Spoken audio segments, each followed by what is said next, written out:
Alors, cette soirée va être assez particulière. Les trophées, on l'a vu, à Paris et dans les mains d'Olivier Truchot. Ici, à Tel Aviv, il est à vos côtés, Franck Meloul. D'abord, un mot sur cette année de GGMO qui vient de s'écouler, puisque c'est vous, Franck Meloul, qui avez eu l'idée de créer cette version Moyen-Orient des grandes gueules. Quel bilan des GGMO tirez-vous en fin de cette saison ? Je crois que le fait d'être réunis ce soir pour remettre un trophée montre déjà que cette émission s'est inscrite dans la durée. En tout cas, elle s'est imposée. Et je vous en félicite, et surtout toutes vos équipes, parce que le pari n'était pas gagné d'avance. Vous savez, moi, je suis un fan des vraies grandes gueules. En tout cas, pas dire les vraies, parce qu'on n'est pas les fausses, mais en tout cas l'original des grandes gueules. Je salue Olivier Truchot et Alain Marchal, que j'écoute moi-même depuis des années, quand j'étais étudiant. Désolé, Olivier. Diplomate ensuite, et après dans les médias. C'est une émission que j'aime depuis 17 ans, alors, voilà, que j'aime beaucoup, et je pense que je remarque néanmoins qu'Alain Marchal est toujours en vacances avant Olivier Truchot, donc je ne sais pas comment fonctionne leur tandem, mais en tout cas il y en a un qui prend toujours ses vacances en premier. Mais en tout cas, je suis ravi d'être là avec vous ce soir, parce que je crois que cette émission des grandes gueules, qui est devenue une émission phare en France, et l'ADN de notre chaîne, et la liberté d'expression, la liberté de débat, le privilège du dialogue, de l'échange, et de pouvoir instaurer une dimension entre la France et Israël. Votre émission devient une passerelle, et cette passerelle est tous les soirs de pouvoir mettre à la fois des gens de droite, des gens de gauche, qu'ils soient en France ou qu'ils soient en Israël, des Israéliens, des Palestiniens, des gens de confession musulmane ou d'autres, qui ont leurs préjugés, leur point de vue sur la situation dans le Proche-Orient ou dans le reste du monde, ou même sur des questions sociétales en France, eh bien je crois que c'est quelque chose d'unique. Je vous en félicite pour ça, et je suis très fier en tout cas que cette émission ait lieu sur notre chaîne, et je remercie encore Olivier Truchot et Alain Marchal d'avoir non seulement accepté avec fair play de lancer cette émission, mais d'être aussi à nos côtés, parce que parfois on se trouve face à des pièges et on aime bien leur demander conseil. Olivier Truchot, vous êtes d'ailleurs avec Alain Marchal et un petit peu les parrains de cette version Moyen-Orient des grandes gueules. Vous êtes fier que votre filleul ait grandi un an après ? Oui, d'autant plus que je pense que c'est beaucoup plus difficile à réaliser, les grandes gueules du Moyen-Orient, que les grandes gueules version Paris ou version française, parce que vous avez 2 studios, il y a à la fois Tel Aviv, Paris, donc vous n'avez pas vous n'êtes pas facilité la vie en décidant de faire cette émission assez exceptionnelle et unique en son genre. Nous, on est tous réunis au même endroit. Donc déjà, d'un point de vue technique, chapeau, bravo, parce que c'était pas évident à réaliser. Je vous assure que la première fois qu'on s'est vu, qu'on a fait cette réunion avec Franck Meloul et Benjamin Pétrovert, avec Alain, on s'est dit ça va pas être simple leur affaire, parce que trouver à la fois des intervenants tous les jours à Tel Aviv, à Paris, les faire parler, les faire discuter avec le décalage que ça représente techniquement, ces duplex, bravo, parce que moi j'écoute régulièrement l'émission et je trouve qu'il y a du débat, c'est animé, et en même temps on arrive à entendre les uns et les autres. C'est parfois d'ailleurs beaucoup plus discipliné que chez nous. On va essayer de retenir ces leçons, parce que parfois chez nous... On va réparer ça l'année prochaine. On va faire mieux. Parce que l'année a été super. C'est vrai qu'on se retient. Oui, mais c'est l'occasion en tout cas... Ok, c'était une année d'échauffement. C'est l'occasion de remercier les équipes techniques à Paris et à Tel Aviv, parce que c'est vrai que tous les soirs, nous réalisons un exploit, je pense unique sur une chaîne info, faire dialoguer pendant 1 heure quotidiennement 2 studios situés à 3000 km l'un de l'autre. On parle ce soir quand même du trophée de la GGMO de l'année. Vous, Olivier Truchot, je vous ai vu il y a quelques semaines, vous avez remis aussi le prix de la grande gueule de l'année, sauf que vous avez choisi une personnalité, et c'est Stéphane Bern qui a gagné cette année. Extérieur. Oui, tout à fait. Alors nous, on n'a pas tout à fait le même mode opératoire. On ne se choisit pas entre nous, mais on choisit la grande gueule de l'année dans l'actualité. Et alors on a un peu écarté les politiques cette année parce que c'était la présidentielle, et donc on avait des personnalités de la société civile, et c'est Stéphane Bern, l'animateur, qui a été choisi surtout pour son combat contre les éoliennes et pour la défense du patrimoine. Visiblement, les auditeurs, les téléspectateurs des grandes gueules sont sensibles à ce combat. Bon, alors le suspense est insoutenable. Dans quelques instants, Franck Meloul va ouvrir l'enveloppe qui se situe à mes côtés. Qui avez-vous choisi et élu Grande Gueule Moyen-Orient 2021 ? Avant d'ouvrir l'enveloppe, nous avons décidé de vous donner la parole, vous qui nous regardez. Maël Benoliel, côté Tel Aviv, Noémie Eliwa, côté Paris, sont allés recueillir vos réponses. J'aime bien les débats, les dialogues, tout est très intéressant. Ces débats d'idées sont extrêmement intéressants. Effectivement, je regarde l'émission très souvent. Pour moi, à mon avis, qui est la plus grande des grandes gueules, c'est Olivier Rafovitch. Barbara Lefebvre.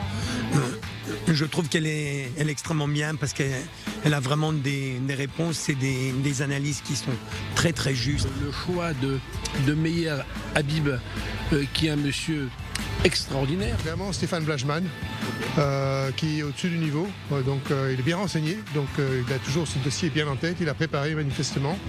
Monsieur Gandlanden. J'aime beaucoup Habib. C'est quelqu'un de fort qui ne va pas changer ses idées en fonction des gens, donc ça j'aime bien, il reste sur le même fil conducteur depuis plusieurs années. Je choisirais Abnous Shalmani sans hésitation.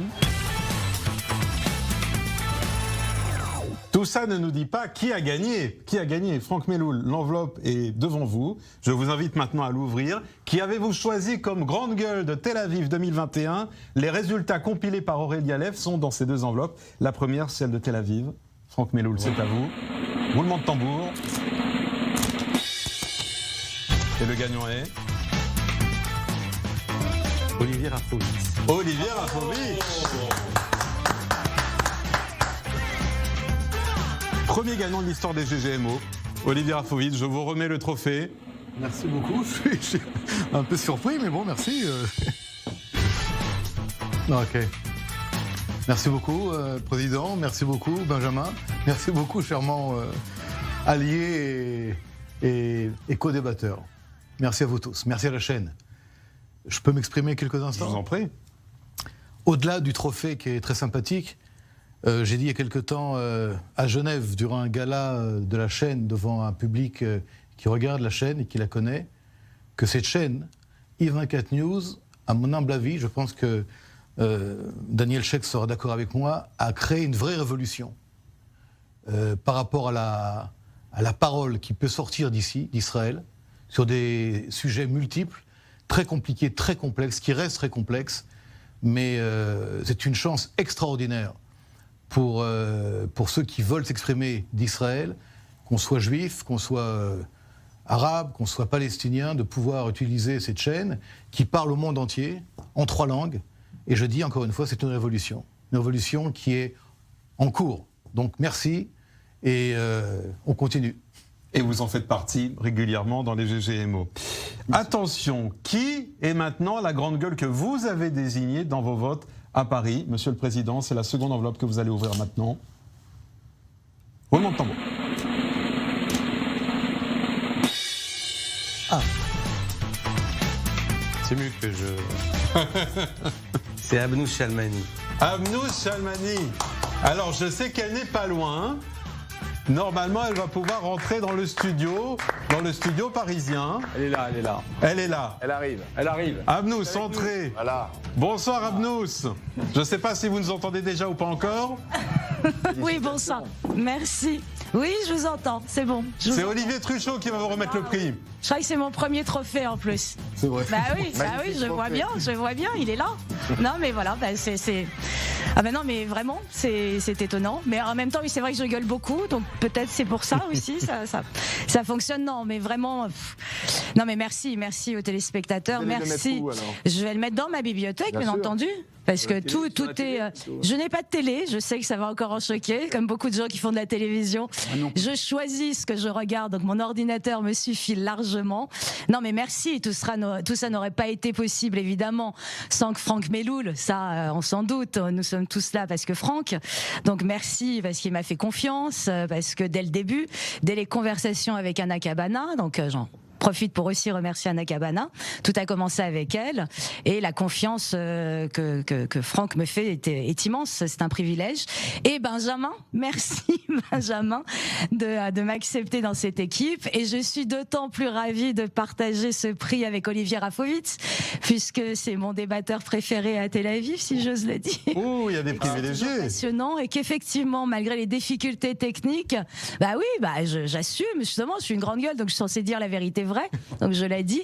Mais non, c'est vrai que malgré les difficultés techniques, c'est quand même une chance et un privilège de pouvoir débattre sur des sujets qui sont tellement tendus, sincèrement, en France, et d'avoir la chance de débattre avec des vrais acteurs, des gens qui vivent sur place, qui sont là, en Israël, et pas seulement qu'à Tel Aviv, de pouvoir, moi j'ai ça, par rapport à d'autres journalistes français, c'est quand même une chance de pouvoir débattre avec des Israéliens, des Arabes israéliens, des Palestiniens, et je trouve ça très enrichissant pour nous, et je trouve que du coup tous ceux qui participent à cette émission au Grande Gueule Moyen-Orient, bah, du coup on dit beaucoup moins de bêtises par ailleurs, et de réussir cette performance technique pas toujours simple, c'est énorme, et puis c'est vrai que cette chaîne est révolutionnaire, mine de rien, donc je suis ravie de participer à une révolution de l'information démocratique, de la liberté d'expression. Vous savez à quel point j'y accorde de l'importance, et merci aux téléspectateurs de m'aimer, de me suivre, c'est extrêmement réjouissant. C'est bien de le préciser parce qu'en effet, c'est le vote des téléspectateurs d'i24 News. Je vais préciser que les résultats ont été très serrés. J'ai précisé notamment Clément à Paris. Mon cher Clément, pendant quelques jours, c'est vous qui étiez premier. Donc si on pouvait élire la grande gueule d'argent et de bronze, on vous aurait élu aussi. On aurait élu aussi Daniel Sheik, peut-être aussi David Antonelli, Barbara Lefebvre, Charles Benguigui ou Jean Messia. Voilà, les résultats étaient très serrés. Juste féliciter Abnos. C'est possible? Bien sûr. Bien sûr. Oui, Clément. Je ne désespère pas emporter le titre l'année prochaine, mais alors, si je peux faire une suggestion, je préférerais une bonne bouteille du vin du Golan millésimé. Ah, mais il n'y a pas une bouteille avec, je pensais qu'il y avait l'année prochaine. Hein. Bah, le président est à côté, la commande est passée. 24. À consommer avec modération, évidemment. Olivier Rafovitch, un petit mot pour Abnos. Je voudrais également féliciter et transmettre mon plus grand respect à Abnos. Parce que je sais qui elle est, je sais ce qu'elle dit, je sais ce qu'elle fait. Les sujets sont très compliqués, très complexes, voire parfois dangereux au niveau des prises de position. Et je crois qu'en fin de compte, on a affaire ici à des gens très courageux, qui prennent des positions courageuses dans des dossiers qui restent très, très, très sensibles. On parle de choses qui touchent le monde entier aujourd'hui. Et au-delà du plaisir, au-delà de la télévision, au-delà du spectacle, je crois que les GGMO jouent un rôle essentiel aujourd'hui dans l'apprentissage de la démocratie dans des régions de conflit, des régions compliquées, même en Europe d'ailleurs aujourd'hui. Et donc il faut se battre. Et c'est un combat quotidien grâce à la télévision, grâce à la presse, grâce à la libre parole. Et plus que jamais... de telles émissions deviennent de plus en plus rares, parce que de plus en plus les gens ont peur de s'exprimer. Et donc je félicite encore une fois Abnos personnellement, toute l'équipe à Paris, et de nouveau l'équipe ici à Tel Aviv, parce que c'est également une part du combat pour la démocratie, pour la liberté, et pour que nous soyons libres, peu importe où, mais libres sur cette terre. On peut dire que les débats sur le conflit israélo-palestinien ou le Proche-Orient, ça n'existe plus aujourd'hui sur les chaînes francophones. Soulevez votre prix, qu'on le voit à l'écran. Voilà, bravo Olivier Rafovitch. Voilà. Bravo également Abnou Chalmani. Pour les autres, rendez-vous en 2022. Et on vous souhaite à toute bonne chance. Et on remercie évidemment vous qui avez été extrêmement nombreux à voter et à participer sur le site i24news.tv pour élire vos GGMO préférés. Franck Meloul, avant de nous quitter, peut-être un mot sur 2022 ? D'abord, j'aimerais dire que moi-même, j'ai essayé de voter et que ça a été très compliqué parce que une des forces de votre émission, Benjamin, c'est la qualité de vos grandes gueules. Et je crois que le casting est formidable, aussi bien à Tel Aviv qu'à Paris, et qui reflète vraiment la diversité de toutes les opinions qui puissent exister sur les sujets que vous traitiez sans limite. Et ça, c'est une force. Et puisque vous parlez de 2022, je vous souhaite de pouvoir garder cette force. Oui. Et puis l'engouement... qu'il y a eu autour d'Olivier et de Abnous ne me surprend pas. Olivier, on a beaucoup travaillé avec lui au début pour lui expliquer la différence entre être une grosse gueule et une grande gueule. Il a travaillé dur et aujourd'hui, je crois qu'il est récompensé. Et Abnous, elle incarne ce que le I d'i24 News veut dire aussi, c'est-à-dire le I de l'insolence et de l'impertinence. Et elle le fait très bien, elle le fait avec intelligence. Et je crois que son prix est aussi tout à fait mérité. Pour 2022, écoutez, puisque tout le monde est content ce soir, même Olivier Truchot. Alors je vais annoncer qu'à partir du 9 janvier, on va vous rajouter une émission des Grandes Gueules et que tous les dimanches soirs, vous pourrez retrouver le grand oral des Grandes Gueules du Moyen-Orient avec un invité. Maintenant, c'est à vous de jouer, Benjamin, et à vos équipes, car vous avez mis la barre très haute.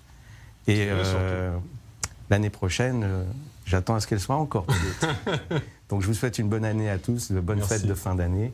Et encore bravo pour toutes les Grandes Gueules d'i24 News, parce que c'est un succès collectif.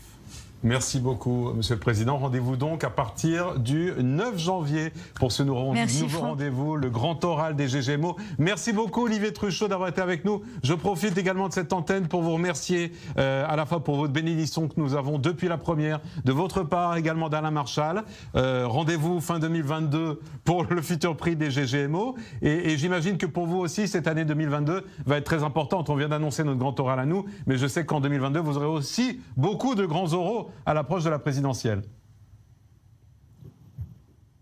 Bah oui, vous n'êtes pas sans le savoir qu'on a une présidentielle à traiter dans les Grandes Gueules ici en France. Je suis un peu jaloux parce que Amnous Chalmani, je la verrais bien dans les Grandes Gueules. Alors je ne sais pas si la période des transferts, le mercato arrive bientôt. Mais peut-être qu'on pourrait... Ça commencera en mai 2022, si je ne me trompe pas. Il va falloir attendre le printemps. Bon, d'ici là, il va se passer beaucoup de choses dans les Grandes Gueules. Merci à vous, Benjamin, de votre invitation. Toujours un plaisir de venir chez vous. Et on est fiers de ce que vous avez fait cette année.